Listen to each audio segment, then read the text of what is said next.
This is Carving It Out Women's Skate Stories with Heather Janier and Paula McDonald, your skate besties. Episode 14, Natalie Porter. Hello and welcome to this edition of Carving It Out. Today we are so excited to welcome Natalie Porter. Natalie is a skateboarding librarian from Canada who founded the Women's Skateboard History Archive website and Instagram on Women's History Day in 2022. She is also the author of an amazing new book that we'll be talking about, Girl Gangs, Zines, and Powerslides, a history of badass women skateboarders. And she's a subject expert for the Smithsonian Museum's Skateboarding Advisory Board, also a columnist for Closer Skateboarding magazine, all of these amazing accomplishments. Welcome, Natalie. Oh, thank you so much for having me. It is a joy to be here. I'm excited. Enjoying Canada in the winter, or almost winter? It's been a little chilly. I'm on the coast, so we don't get the typical dump of snow. But yeah, there's just been some crazy windstorms. I have like a little greenhouse, and one of the windows actually got ripped right off of it. So it's been an intense fall, early winter. But yeah, I hunker down and I get nerdy, so I find my ways to be productive. It's amazing. We had 3 days in the 30s last week in Florida, and that felt like, I'm like, come on, just end. Now we're back to the 70s. Yeah. Oh, that's suffering. Suffering. Got a little bit of envy here, but we'll survive. Oh, man. Well, we're going to talk all about your book, which just released in September, but I wanted to kind of set the stage for our discussion to talk a little bit about your history in skateboarding, because obviously you have an obsession with it that began at an earlier age. Can you tell us a little bit about your background in skateboarding and how you discovered it and the influence it had on your early life? You bet. Yeah. Well, obviously, being from Canada, so snowboarding was my gateway. I got into snowboarding in 1988. I was 11 years old, and I really took to it. I loved it. We built all these jumps in a local hill. But then, yeah, in the summertime, kind of looking for something comparable to do. In the 80s, I was interested in skateboarding. One of my brothers was really into it, but I think there was a bit of hesitancy from my parents. They really steered me into other more traditional sports like running. Yeah. But by the time I was 17, a bit of rebellion. I found my brother's skateboard in his closet, and I'm like, hell yes! And so I just started skateboarding to my summer job, and met another girl at high school who also skated. So we kind of bonded together, and yeah, that was by 1995. I was like really into it, and I was fortunate that there was a sort of a skate park about maybe 40 minutes drive away. My mom was pretty cool about lending me her car, and found a crew of friends. And then slowly it just kind of took over. Like snowboarding, it's pretty expensive, like lift tickets and all the gear. So as a student, when I started university, it was just a more accessible thing for me to pursue. And yeah, I was fortunate in Vancouver. There was so many girls. Like in the 90s, late 90s, we had quite the crew. So yeah, it was a blast. That's amazing. That does sound so fun. And you think that probably that having that network of women that was also had that interest in skateboarding really kind of helped to flourish that interest and love. Definitely. Yeah, we fueled each other. I was kind of the oldest of the crew. They were still, a lot of them were in high school. Most people know of Michelle Pizzelle. She runs Antisocial Skate Shop in Vancouver, which is kind of like, I think they're up to 25 years. They're like an entity in Vancouver. So she really created this community hub. But yeah, so I was surrounded by this awesome crew, and eventually I moved to Montreal, which is on the eastern side of Canada. And again, it was amazing. I had a contact, this woman, Louise, who had competed at Slam City Jam, which was a big contest in Vancouver. And she introduced me to more girls in Montreal. And we started this gang called the Skirtboarders. And again, because of these winters, we had to be very productive to fuel our passion. So we were creating zines and websites and videos. And yeah, I've been really fortunate to have connected with so many just awesome female skaters in the early days. That is Super You cool. just And mentioned then, the Slam City Jam. I was like, there's that part of your book where it says like we saw Ed Templeton, and like we cornered him and we're like, you can't come back. You're not welcome unless Alyssa is with you. And like he must have got the message because the next year she was there.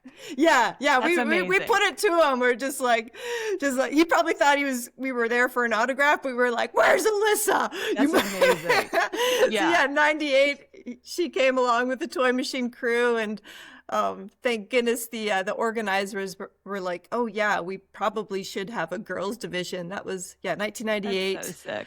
We demanded it bright and early on Sunday morning when everyone was like hungover. But yeah, it set a precedent, and then it just got better and better every year, and lots of fun stories. super cool. So then in 2003, because you're the intellectual educational, you wrote your thesis about women's skateboarding. And it seems like to me that might have been kind of the genesis of your interest in starting to document the women's skate journey. So what went into your thinking about creating that, and how did that kind of blossom into where we're at today? Well, it's funny, when I started that program in Montreal, I originally kind of thought, I'd do a thesis, something related to women athletes in the media. And then I got this idea of being surrounded by these really cool women. I'm going to hone in just on female skateboarders. And there was actually this guy, I read in my journal, who was like, he was a skateboarder, kind of an intellectual. He's like, no, you shouldn't do that. You should just do skateboarding and media and generalizing it. And I was like, no, my gut instinct is not that. I'm so glad I didn't listen to him. So this thesis was like my baby, and really got me into sort of, I guess, just theorizing about it, thinking about subculture theory, like women in the punk scene. I found this really cool book, Pretty in Punk, where they're like, this is ridiculous, always dismissing women as like the girlfriend, the sidekick, like never the cultural producer affecting the scene. And that really got to me, because I could see my friends being so creative and influential. That was like the impetus to go deep and get nerdy. It's amazing. And then I think I heard on a podcast that you might have contracted with a group that was going to do a magazine or a book on skateboarding, and that was how the database started to kind of take shape. Is that correct? Yeah, sort of. I can't remember the exact story, but I had wanted to turn that thesis into a book, and I'd sort of pitched it to various publishers, and they kept saying, "Oh no, like we already have a book on skateboarding," and it was like, what? But it wasn't on my theme. But so I just started. I really wanted this to happen. Like, this is a 20-year saga, so I just started accumulating more zines, more interviews. Just because I'm a nerd, and I wanted to build that mother lode of evidence, and I knew someday it would come in handy. But it's been a long-winded journey of nerding out and hoarding stuff, which I think I mentioned in the book. That's kind of like, it's a no-no as a librarian to hoard things. We're all about access and sharing. So I've finally, like, during the pandemic, I was like, I gotta put this out there. Even if a book doesn't happen, I just have to get it out there. So that was the motivation for creating my nerdy database and the website and everything. Yeah. Coolest librarian ever, though. I mean, I always thought librarians were like people's grandmothers that just really knew like the Dewey Decimal System extra well or something. There's a part of that. Like, I think the generation before me, I revere some of they're mostly women. Like, they are pre-Google. Like, we have this library in Vancouver. Every floor was a different subject expertise, and they were just, they were so tuned in to their specialty. And I was like, I want to be like that. Yeah, because I recently the library, like our local, branch library was hiring, and I was like, oh, that's a cool job. Like, hello, you need a master's. You know what I mean? The salary by me is like $180,000 a year, which is like mind blowing. But I'm like, oh my gosh, librarians are not just. Like that's probably senior position. I'm like getting half that. She's like, I'm moving to Florida. Yeah. I'm just like, that's amazing though. So cool. I think it really just opens your eyes to like what you can do. You know what I mean? It's not just like this one little like homely lady with a bun at the library. You know, you're like this really just amazing. Yeah, librarians are doing some dynamic things. Like that's amazing. I find it an honorable profession. Like it's good work. You're not selling anything. It's like, yeah, I love it. 100%. That's amazing. So cool. Now you have your own book. It's been out for a few weeks now. What are some initial receptions that you're getting and feedback that you're getting on it? So I read it and I was like compelled from beginning to end, and I'm going to buy a bunch of copies for all my skate girlfriends here because I feel like everybody needs to read this history. Like, it's so important. I'm only halfway through. No pressure. What kind of feedback have you been getting so far? It has been quite positive. Yeah, like on Instagram, people are like doing these little photos of them holding the book. There was one person who had a dog with they dyed the dog's hair purple and a little mohawk, and he was reading the book. It's been wonderful. That. And one of the chapters, Sue Hazel, who's a British legend, she wrote me this morning because I guess the book is just arriving in UK. And she was really grateful. So it's been super positive.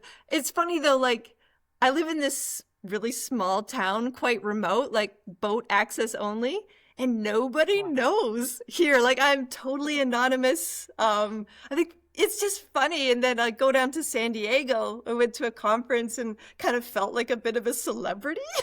Signing books. So I guess in different pockets, like it resonates more.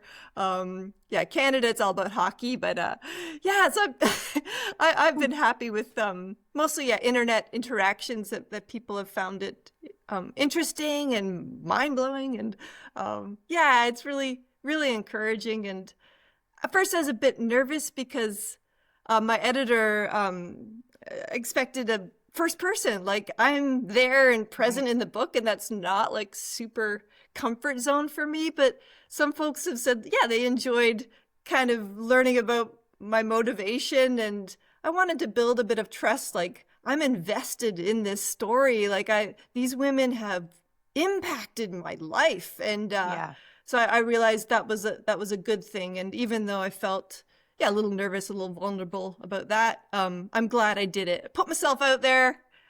Technically, I'm an introvert. Like I'm really bubbly right now, but in my daily life, I'm a total hermit. So it was scary. But I'm glad people have been enjoying that aspect of it. So it's feeling good. Because like getting out of your head and putting thoughts to action is like a huge, vulnerable step. Even in your book, you say like, who am I, to be influencing the skate industry, or who am I to be asking for time for interviews? Like, who am I? Paula and I even had that thought doing this little podcast. Like, who are we to, but it's like, hey, everyone's a person. We're all the same. We all have these thoughts in our heads, and who aren't you? Like, what if not you? Who else is going to do it? And look at this amazing job that you've done. Oh, I love that. Yeah, that feels good because, like I'm not like the best skater. I feel like I can hold my own, but this is where I'm a rock star. Doing the research and stuff, I'd really get a lot of joy out of unearthing someone, or like sometimes it makes me really angry. Like when I discovered like, oh, this person was the very first national champion of Mexico or Brazil or Holland or Canada or whatever. And like, no one has interviewed them or acknowledged. Like, I get freaking pissed off. Like it's just absurd. So I was like, I got to get this out there. Somebody's got to know. It's amazing. I love it. And the way you structured the book, I wanted to ask kind of your thoughts on that, because I know the book opens in the introduction with the story of Liz Bevington, and it provides an example of how anyone can make an impact, like we're talking now, regardless of their age or their position in the world of skateboarding. So can you talk a little bit about Liz's story for our audience, and then also why you chose to open the book with that? Yeah, it was interesting because I wasn't sure. Like I've tried to put out on the Instagram, like just a variety of people, some who are quite legendary, some who are just sort of random, but like they're still unique and have this story to tell. And fortunately, I never got to meet Bev, but she started skateboarding really late in life. Her son took it up and then just became obsessed with it and became this Venice Beach local, where she's like it's in the 60s or no 70s and 80s, like disco era. She's in full lycra, just like grooving on her skateboard, and found some video clips. just really owning it and not caring what anybody thinks, the industry, whoever. And the reaction to it on Instagram was like, oh my God, I love her. I love her. Yeah. She's so cool. And I'm like, wow. And like, it was really the most sort of popular post in that early times when I was posting. And and she does have this fascinating story, really, persevered and found a community among, the Venice Beach. There's some odd folks out there, and I just held her own and kind of vaguely got acknowledged here and there in I think one issue of Thrasher. There's a photo of her, but just a quirky, fun person. And I just liked her vibe. And then continued into her 80s and 90s. Still at it, like incredible. Touching cones and grooving around. And she showed up at the very first Mighty Mama Skaterama event in 2004, which was like a fundraiser that Barbara Odenaka has been doing. And just so cool. So I decided to open with her and just to give an example of like, we've all got a story to tell kind of thing. Yeah, especially like holding her own out in Venice, because I was just out there with Paula, and that's intimidating. You have like all these people out there watching you. Yeah. Like... it'd be intense. Dude, I know. It's like, how can you learn to do something out there when it's that kind of like... but just like grooving with their music. Yeah, that's so cool. That's amazing.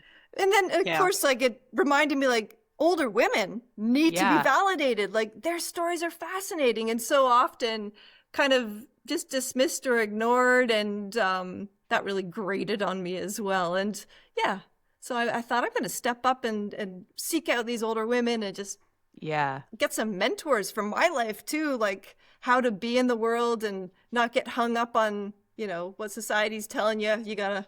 You can't do that at your age. Yeah, I read recently that like in middle age, women's superpower is being invisible. It's like, actually, we can kind of do whatever we want and no one cares. Like we can, we can try all these new things and kind of get away with it. But it is so cool to be, highlighted and praised and honored for it. Totally. Yeah. The other thing that's kind of neat about skateboarding is that it's a relatively young sport. Mm-hmm. So a lot of these matriarchs are still with us. We're losing a few, but having them still with us and being able to hear in their own words how they evolved in the sport is a precious gift. So truly, I love that you have incorporated that and really call out the importance of kind of the history and the matriarch aspects of skateboarding. Definitely. Yeah, and it's been, for me as a researcher, it's been, sometimes there's challenges in tracking down some of the older women, like maybe their last names have changed, a few folks whose pronouns have changed, so I've got to do a bit of research, which, give me a challenge, I love it. But then when I do connect with some of them, like, I remember Lori Cooley Wong, who wrote the very first sort of female-focused skateboard zine called Ladies Skate World. She was just like, oh my God, how did you find me? She couldn't believe it. And obviously like Facebook helps. Like there's a generation that's still really, pro Facebook. So sometimes I can track them down there. But usually the reaction is just like, woohoo, let's go. What resources, because I worked on a documentary film recently and became very friendly with newspapers.com and those kind of tools. Totally. But like, what all tools do you use to try to find people other than Facebook and maybe some other hidden top secret librarian tools that you might have in your back pocket? Well, so you've mentioned that I have this insane database. So it's based on the magazines that have been digitized. So like National Skateboard Review, Thrasher, different issues of Skate and News. And so I've started with, I had this big, huge database and I went through every single issue and I created myself like who's mentioned, who has photographs, who's got maybe a cover photo. So I kind of built that and then figured out, just sort of names that repeat themselves, maybe in contest results. And so once you kind of start and you kind of get some contacts, for example, like Joanne Gillespie, who is one of the editors of the zine Equal Time, she's just a connector. She's like, oh my God, you got to talk to this person. You got to talk to that person. So some of it was just like, natural, Meeting the right organic people. word of mouth. Yeah. Yeah. And then there's social media.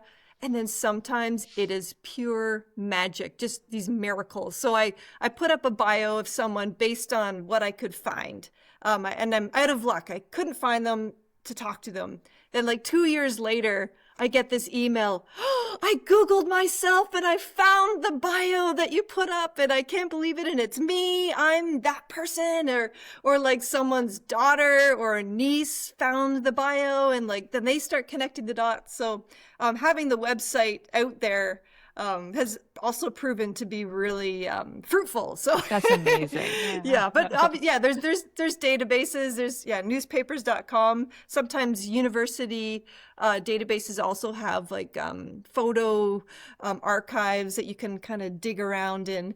But you do have to get creative because lots of spelling errors and little things that drive you crazy. So you get you try different variations of a person's name until you land on it. And then also I've tried looking into other pursuits like surfing, snowboarding, mountain biking. I don't know. There's sometimes these women. The crossover. It's pretty inevitable that they are badass. So they're going to try the things like, turns out Peggy Oki was really into motocross back in the day, like before she got into, Dogtown and skateboarding. So like, there's these, it just makes it fun for me to explore different avenues and keywords. And it's amazing that you keep so much of it in your head too, because I was just telling my husband last night, I'm like, I'm reading all of this. Like, there's no way I'm going to be able to keep it all, I'm going to forget it by the morning, but it's amazing that you have so much of it. I feel like just right at the tip of your brain, like, what I mean? Like ready and willing to share. So cool. Thank you. It's an obsession. I'm sure my husband is like, oh my gosh, he connected with who's this? Well, who? Yeah. I try to keep him informed, but sometimes it's just whatever. But also creating the archive is also helpful for myself. I can there was a Czech woman in the 1970s. I did a bio on her 2 years ago and I can find it. So it's not all like up there real snappy, but most of it is because I'm obsessed. It's so cool. I always tell my husband, I'm like, it's like the look back library, but for women. Like it's, what I mean? It's amazing. That's a good shout out. Look Back Library. Just visited in San Diego and it is insane. If you go to the main library, which is essentially Kevin Marks's home. It's just like every single room is solely transformed into a library. I think he's like sleeping in his van now because there's no more room. That's hilarious. Oh my gosh. Yeah, he was super nice when we were out at Exposure. And I have like our local skate shop here in Sarasota, Mindset, has one of his installations, which is really cool. Yes. Very cool. Very cool. Yeah, it was fun meeting him out there. He's a very nice man. So yes, we're coming off the high of being at Exposure and seeing all these amazing young girls just doing crazy, crazy things. You make a mention in the book about how important is it for the girls of today to know the history of the sport. Can you talk a little bit about that with us and kind of your present day thoughts after writing that? Yeah, it's important to have historical context. Like, I'm mindful, I'm not going to get too political, but we're in a time where certain stories get elevated and others get dismissed and sort of even, clawed back. So it's archival silence when that happens. I combat that. That's a beef with me as a librarian. So I really do want to elevate women's stories. It's an alternative story in this male-dominated scene. And I'm mindful, like with events like the Olympics, they're very young, very talented. Like, I love it. I just love it that there's these opportunities for girls and young women. But I think it's important to still validate, like, it was not easy. When contests for girls were eliminated in the 80s, like they had to really rally to say, hey, we deserve some space and some acknowledgement and maybe a sponsor, maybe a prize. I don't know. Or like equal pay at contests, like equal purses. Come like, on. imagine, it was not easy. And, maybe I don't expect young girls to be reading this book. It is pretty heavy, and there's some heavy topics, Me Too, suicide. There's some heavy issues that I bring up, but maybe eventually they'll really want to sort of dig into this story. And hopefully there's some curiosity there. But yeah, I kind of go through this debate, like, do I want to share this story? Because some of it is quite dark, but I think it's important because, these women have gone through a lot and to get where we are today. So, that's my motivation for sure. Yeah. And unfortunately, some of those things, darker things that have happened in the past, unfortunately still happen present day. And it's important for young people to be aware and understand that they have a voice and that they need to understand the dangers and things that might happen. Yeah, we've got a rich history, and I'd be so sad if it was, sort of dismissed. But yeah, so far, like, I've even received lots of feedback from men who are reading the book, which is like, wow, it wasn't, you aren't my intended audience, but I'm so glad that they're reading it, and there's some curiosity there. Like that's hopeful to me that there is a generation of folks who, want some balance and some awareness of other stories, which is great. Yeah, no, it's so cool. Especially because I feel like skateboarding, like, not as much lately, but in general, it feels like this really exclusive club, like there's so much skate history that even just being out at exposure and listening to the women when they were doing their, good luck with that, like their live taping, some of the things that they talked about there, like you think what was happening, but you really don't. And only this select few group of women that, lived it and were there really know what happened and what went down, and just like how much they had to fight for everything that they have and paving the way for everyone else.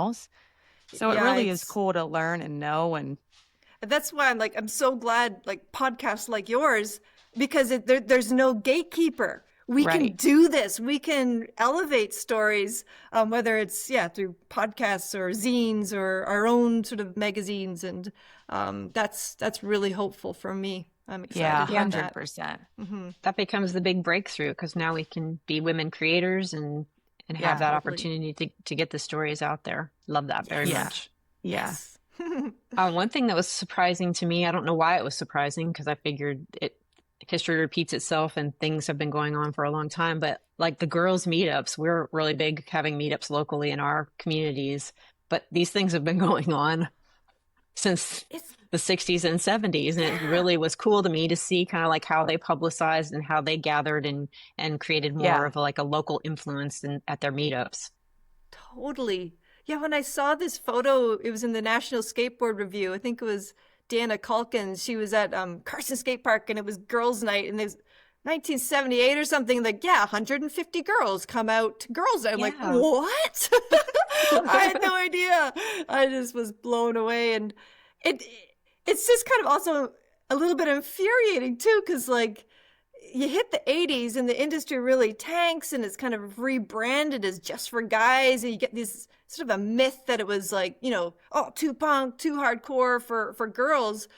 But like, I'm unearthing all these stories now, like, they were, tons of women were into like skating bowls and pool in the late 70s and early 80s. And it's just really frustrating that kind of each generation sort of thinks we're all alone. Like, I felt that way in the 90s, like, oh, I'm, pioneering something here. Like, if only I'd known that I had all these potential heroes and mentors, and kind of this ebb and flow in the industry, depending on whether, money's being made.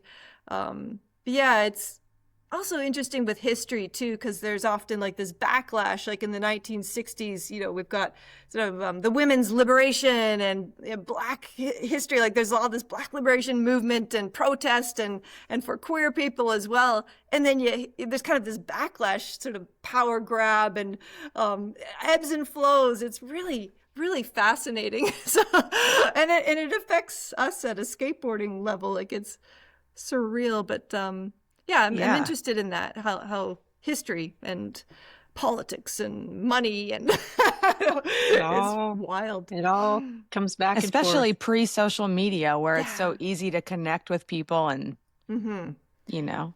Definitely. Yeah. Man. The like, how did you, I saw like in one of the pages in the book, like when they were calling out the women for like capital letters for a contest. They're like, if you skate, we need you. Like, we need so many women to fill this. Like, please just show up so we can have this, you know, street division or whatever. Yeah. And it's like, that's incredible. You know, like if you would have just happened to see it, you know, in print.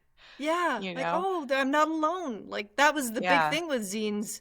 You are not alone. And I'm just so impressed how some of these zines got distributed. Like Equal Time was up to 1,000 subscribers by 1992. When you think that's amazing. Like the skateboard industry suggests that there's nobody, there's no girls. And then meanwhile, there's like an all women's video, Skaters, that came out in 92, and like 14 women that could have been interviewed in magazines and celebrated and just totally ignored. And like, oh yeah, it fuels me, obviously. Like I get, I'm still worked up about it. Passionate. Did they mail the zines back in the day? How did the zines get distributed mostly? All mailed out? Yep.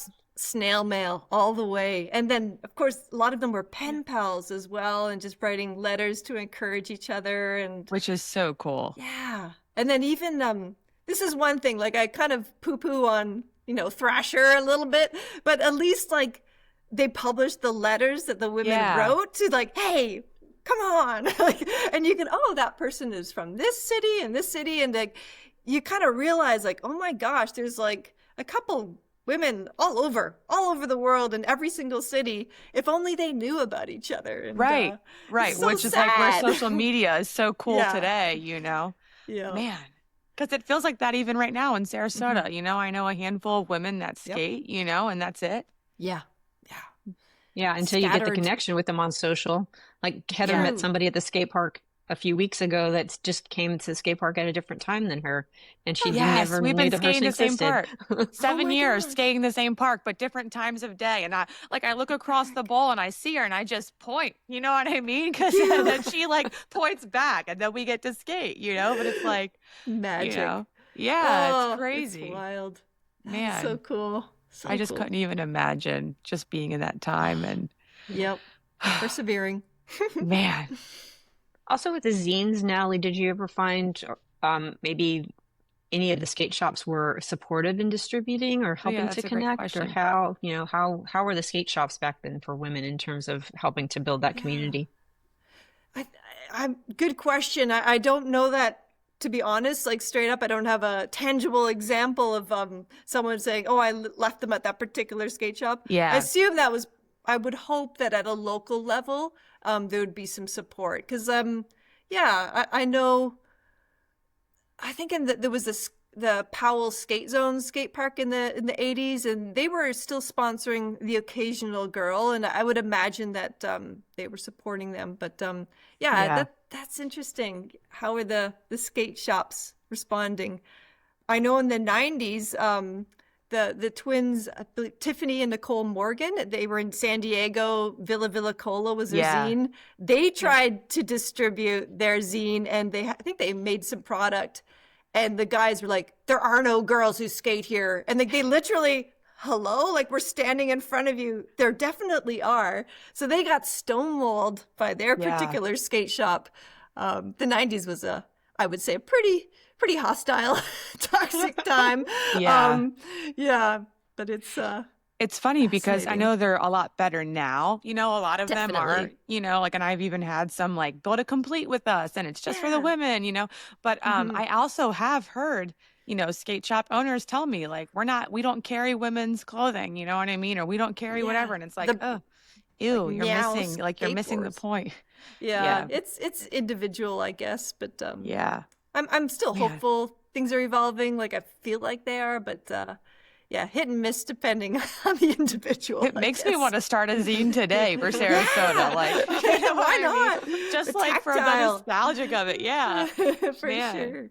Yeah, that was one question that we did have also, just, you know, in terms of, we talked about a little bit when you and I were emailing back and forth. It's like, now we have these devices that have like Yes. 10,000 photos on them. You know, if I disappear tomorrow, unless my family has access to these 10,000 photos, or as my Yeah. child grows up, who I have these photos of, like, Oh, I'm concerned doing historical research myself that images and videos are going to be, even though they're plentiful right now, they're going to be more difficult to access in the future. yeah. So what are some of your thoughts and recommendations in terms of, like, do we create our own websites for our children and female skaters that we love, or what are ways that we can help preserve that and also kind of just keep that history going for our family members and members of our community as well? I'm so glad you brought that up, because it is unnerving. These are sort of fleeting platforms that they go through trends, as well as I mentioned, MySpace and Facebook and different, and then this content, we don't exactly know what might happen to it. And I would like to believe that print is not dead. There's still magazines coming out, For sure. Dolores and Into the Mirror. There's some pretty cool publications, but yeah, that motherlode of history and memory, and I think we have to take some initiative. So maybe it's a zine, maybe it's a DIY memory book, or to create that tactile thing, because it is a little unnerving that things could evaporate. And I'm doing my work to sort of back up all the essays that I write in sort of a tangible way, just in case the knock on wood, the website goes down. I'm just trying to think of the what if, and it's a little bit unnerving. But yeah, as well, like as a librarian, I know right now, like there's zine librarians, so collectors of zines, and a lot of libraries have these zine collections because they see value in these primary resources, and people are still creating them today. There still are stories that are a bit taboo or not really sort of elevated in the media. And again, that gatekeeper thing, like people can still be creative and pursue it. But yeah, it definitely takes a bit of work and effort. But yeah, at a family level, maybe think about making it like a New Year's resolution, like just gathering sort of a couple key things that are, really represent the year, something special, and printing them up. Why not? Yeah, because printing can be daunting when your phone says you have 10,000 photos, and then you realize you have 15 of your kid doing the same thing. You're like, no. Yeah, so sort of be selective and kind of curate something special. And I think that would be appreciated. But I feel like we tend to back up photos from one device. Like I back them up here, and then I put them on a Lacy, like an external hard drive, But I sometimes have this thought, like, what happens if the hard drive just one day, I mean, I don't know, It's but print unnerving. is important. Definitely. Super important. And I love Internet Archive, the website. That's another fabulous resource, because sometimes I have an old URL from, like, I don't know, the late 90s, early 2000s. Like there was a, frontsidebetty.com, which was like this cool website. I can actually see it on Internet Archive, and it's a great resource. Amazing. So there's people and librarians and archivists who are thinking through these things and making an effort. But at an individual level, it's on us too to do our best to maybe even tag things so you can retrieve them easily. And I don't know. And even like the local community, because we find that, like, at least in my Tampa Bay community, like the skaters that we had a group of girls that were, they called themselves Garden Skate, and they did like their own skate video and everything. But a lot of them are kind of like getting into their mid 20s, early 30s, and starting to have families, and they're kind of drifting away from skateboarding a little bit. So how do we honor them and kind of keep the memories of their skate careers in our local area alive for our younger kids? Definitely, to show that there's a legacy, that there's a history there. Because that's what we found when we went to California. Like, they have such a rich history. Heather and I talked about that like all weekend. We're like, how do we bring that back to our community in Florida to be able to kind of make the history and the richness of skateboarding in Tampa, which is really, like a core skateboarding city. For men at least. How do we bring forth the women's history in this area as well? And elevate it. It felt like a whole different time in California. It really did, just because so many of the people that were part of it, in the 70s even, are there today as these figureheads that are still super involved in the sport and with the younger generations. And like, you just have this amazing resource in all these people, you know, it's incredible. Like Cindy Whitehead out there, you were saying about a people connector. She is amazing at that, you know? Yep. That's a skill. Super She's kind. got it. And, she's like, hey, have you met these? Have you met them? You know? And like, yeah, it's amazing. So cool. Yeah. Make it happen. Yep. Yeah. It just feels like it just feels so tight out there, you know? It just, it's incredible. Sometimes it's interesting though, because when I moved to Montreal after having this experience in Vancouver in the early or late 90s, I also found like the girls in Montreal idealized Vancouver, which is kind of like the mecca of Canadian skateboarding. And I feel like what they did was actually even more profound. Like the zines and videos and website we made was more proactive than the crew in Vancouver. Kind of took it for granted. I don't know. So channel that energy in Florida and just make it even better. Just go big. You know, they're breaking ground on this new skate park. It's actually happening by us down in Venice. They're saying it's going to be the biggest in the country. Oh, dang. Which is, so apparently just this week, Mike Sinclair, who was, you know, TM for a bunch, but he was down here scouting it out for like Vern Laird and all these guys, because apparently when it's done, they're going to be coming down. And I'm like, how many are we going to be having now if we have this world-class facility right here in our backyard? That's amazing. We'll maybe have the space, you know what I mean, to have events like Exposure for the women, and it'll be incredible. But okay, so that's great inspiration, Natalie. Just like channel that energy, you know what I mean? The envy. FOMO. Yeah. Seriously, oh my God. Why not? It's true. It's like...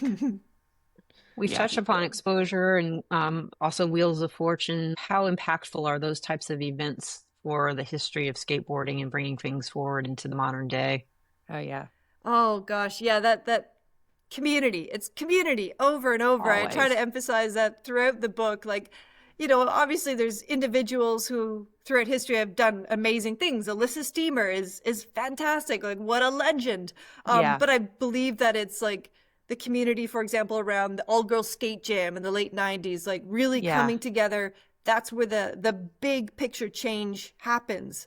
And so, Exposure and Wheels of Fortune, you can't ignore those events. Like, they thrash their features, and it's like, everyone tunes in, making it so in your face that we are here. And we are a market worthy of being catered to, for example, and being represented in dominant skateboard media. So I just love it. But this is so embarrassing. I haven't been to either of them. Like, I am so isolated. No. It's so shameful. It is a chunk of money for me to go. So, but this spring in May, I'm going to be at my first Wheels of Fortune. Oh, finally! Awesome. Yes. And they've recruited me to do a history talk, so I'll be there as a super nerd. Another reason to go, Paula. Oh my gosh, yeah! And the Seattle Library has also recruited me to do a talk at the library. That's amazing. They have a fabulous zine collection, so I'll be there on the Thursday, the 14th, and then I'll do my nerdy talk on the 15th with Wheels of Fortune, and I'll be hustling the book. Gosh. I'll be, trying to... I love it. Okay, I have to get out there. It's going to be It'll be a blast. You're going to have so much fun. It's going to be super fun. And Exposure is my bucket list. So this year I had to choose. I was invited to San Diego State University has a conference called the Stoke Sessions. So I was invited to that. So I got to go in October, and I couldn't justify going back in November. Oh gosh. But it hurts. I tune in and just like tears of envy.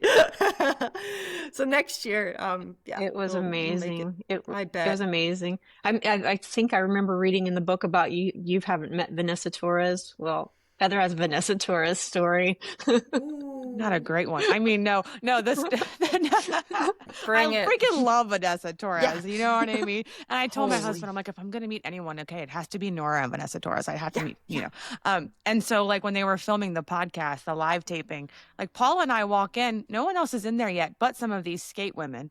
And there were some girls behind us, and they were like, are we going to just sit in the back? And I was like, you can. I'm going to the front. And I went down to the front.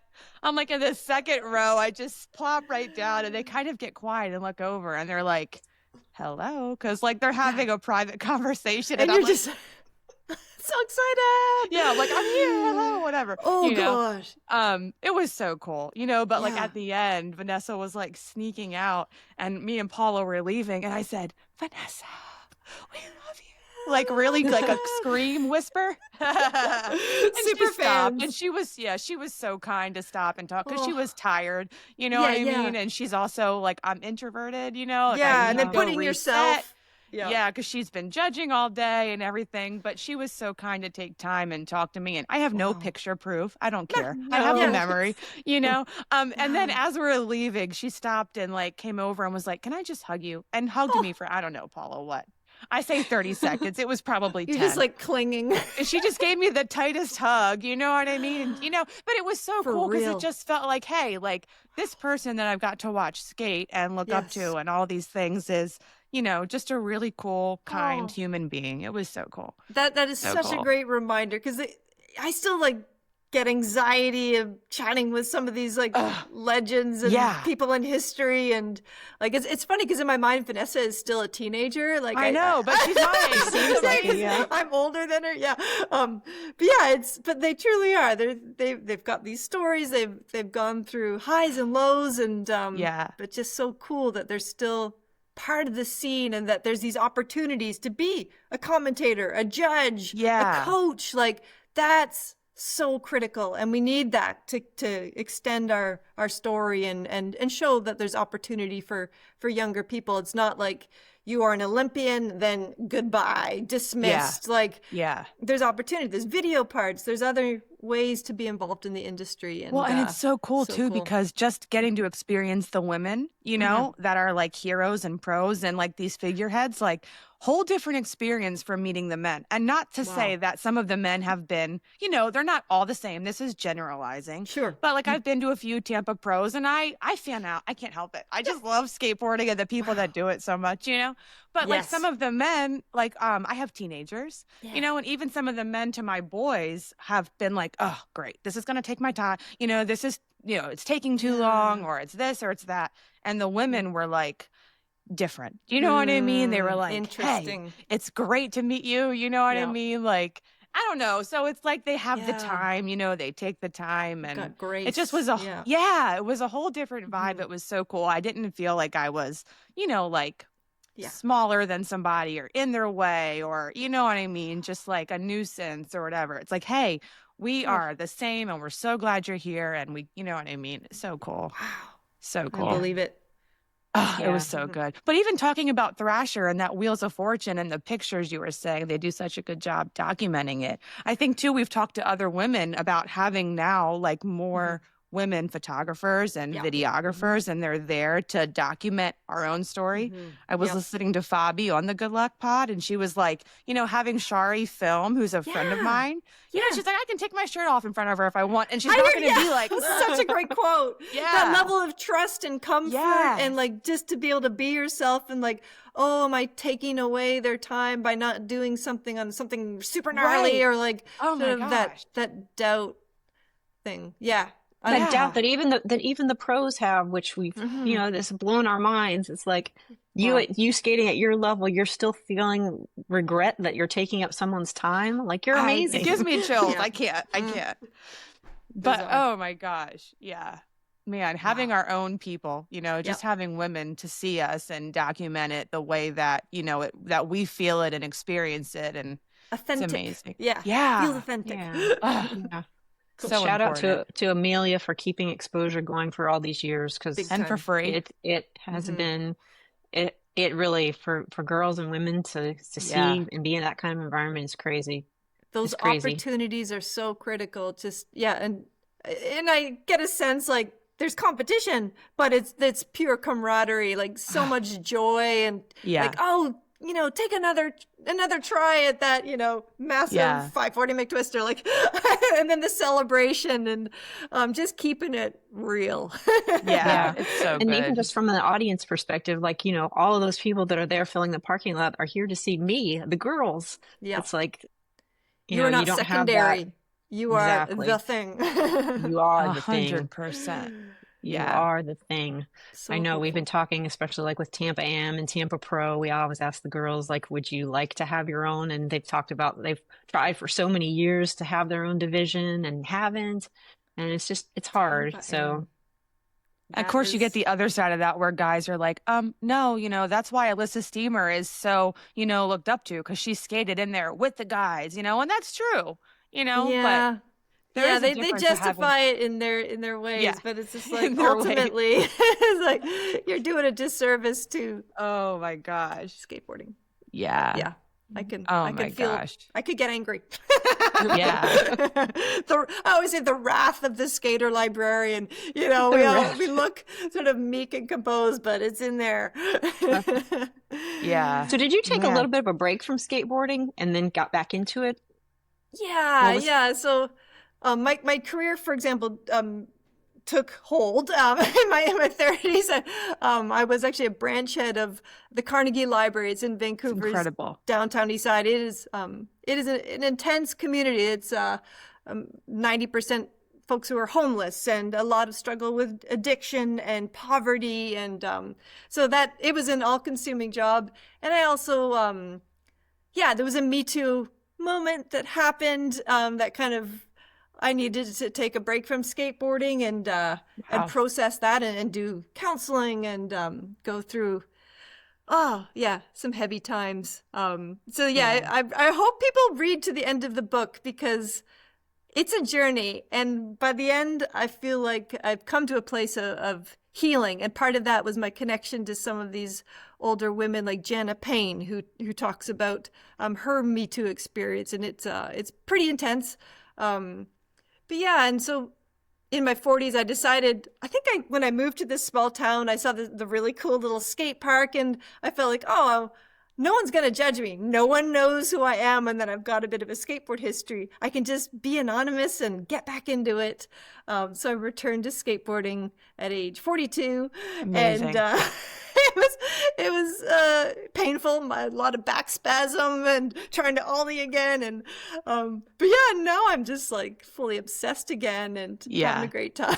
That's amazing. A couple of annual kickflips that I'm just so delighted, like, oh my God, they're still in me. It's amazing that you can kickflip, Natalie. That's a dream trick. So funny. That's amazing. It's still there. I'm so glad I returned to skateboarding and writing about it and research definitely a journey, and it's all in there in the book.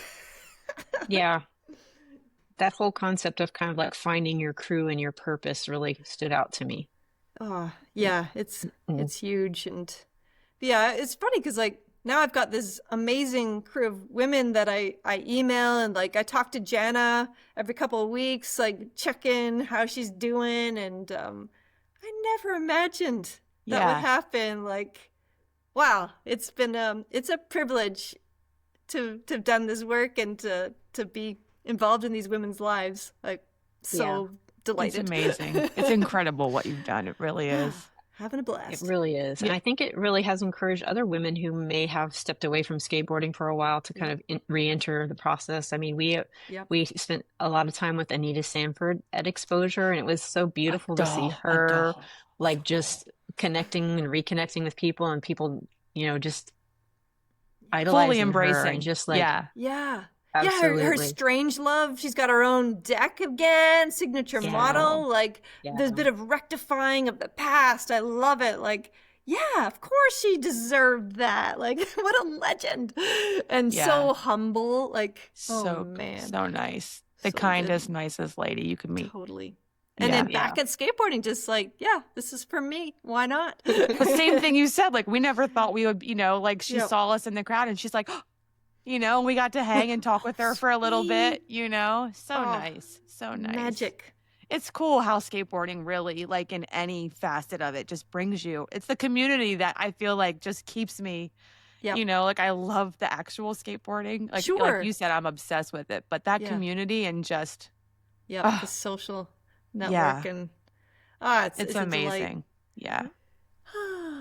And the It's so page good. 271, I got to call out a few quotes from the book. Page 271 that made an impact on me. Seeing positive representations of senior women being adventurous, experiencing joy and friendship. I mean, there it is right there. So we these need to women see that it. We need to be reminded all the time. Like, this is, our lives don't just peter out and fade. We can do weird things. Like, this is crazy. I'm losing my shit. Like, I was in Thrasher at age 47, Canadian middle-aged librarian. It's insane. It's amazing. It's amazing. Fun fact, I think editor Michael Burnett, I believe his wife works in a library. So I don't know if she twisted his arm. Like, I still have no idea. He just called me and we just started talking. It was so strange. Well, I think you're doing an amazing thing, and you know what I mean? People are realizing, So I don't think anyone had to twist his arm, really. But yeah, that was the funniest thing. And again, my small town, nobody knows. I know, you feel like you're walking into the grocery store with this secret, I don't know. You feel like, I think I actually did. I opened up Thrasher. I found a copy and plopped it in there just in case someone walking by, like, isn't that the weird woman that skates down the street? In aisle 13? Yeah. Yeah. That's amazing. I love that. So as far as the website goes, I know you're continuing to work on that. This is all a labor of love. This is you're investing tons of your personal time in this. Like, what is your kind of end game in terms of how far into the present day are you going to go with it, and how can we help you? Man, I feel like I keep saying 2010. I'm just gonna cut off but because it just keeps snowballing. People keep telling me about more people, and I just it is obsessive. I'm just going. I've got probably triple the amount of photos and interviews that I started with, because after a few years, it's getting a little out of hand. Amazing. I'm gonna try to kind of call it a 2010, but there is buy me a coffee thing. Oh, cool. That's nice, but I'm not depending on it. It's just, it really is. I get a lot of fulfillment out of it. It is not a financially savvy thing. It's not a money-making side project. It's just, but there's just been neat, cool opportunities like this Smithsonian thing. I've been flown out to DC twice and got to be part of this ongoing expert panel, and we're having another Zoom meeting coming up, and obviously there's been some hiccups with the funding at Smithsonian and the government, but they're back in action, so hopefully by the LA Olympics there will be a traveling exhibit. That's incredible. I hope so, because they've got just such a cool collection of stuff. I'm really excited. I hope that pans out. But so there's been unusual opportunities, and I'm just saying yes, that's why it. not? That's the ticket. So many women that we've talked to, that's the ticket. It's you just start saying yes, and you stop holding back and making yourself small, and you just go for it, and then all of a sudden doors are opening, and they just keep opening, and it's oh, this is the way. Totally. Say yes. That's amazing. Bingo. I'm so proud of you. That is so sick. And I think that your beautiful quote that also stood out to me that I noted was on page 305, the false idea that we must accomplish something of significance before we can love ourselves. Phew. No, just go for it. I forgot about that. Yeah, it's funny. Just just love yourself. Be yourself. I don't know. I'll just let the quote speak for itself. Yeah. Thanks for highlighting that. You're so welcome. We're so excited to talk to you. So where can people find Girl Gangs, Zines, and Powerslides?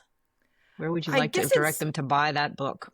Pretty much, there's all the online venues, classic Amazon is the easiest, and bookstore.org, I believe.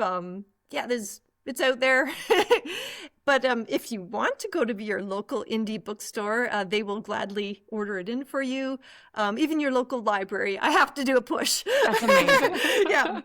tell your local library to bring a copy in and order it, and then there'll be more accessibility, which I love.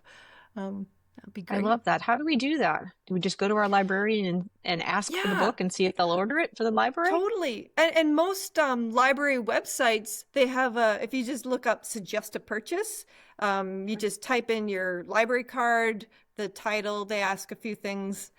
You can order it online too. So I'm gonna go do it for Sarah. Yeah. If they don't already have it, maybe they do.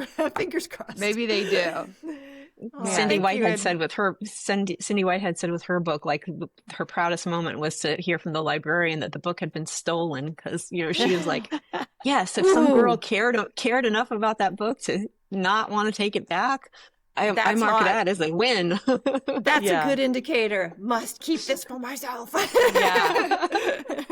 That's too funny. I love that anecdote. For our final question that we always ask all of our guests, what advice would you give to a woman or girl who would be interested in trying skateboarding for the first time? For the first time, well, I'm fully padded up. I've got no shame anymore.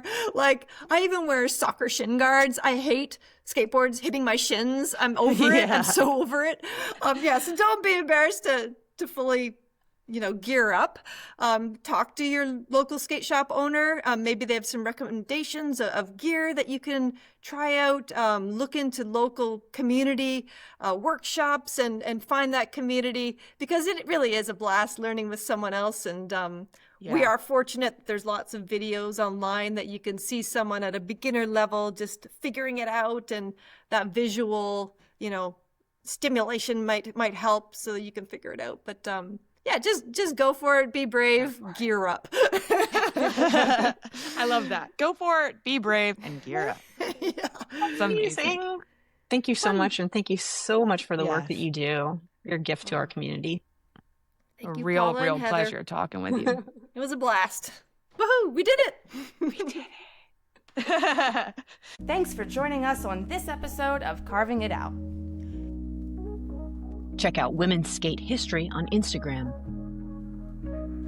And follow at Carving It Out Pod for updates from us. Thanks for listening, and share this podcast with a skate friend.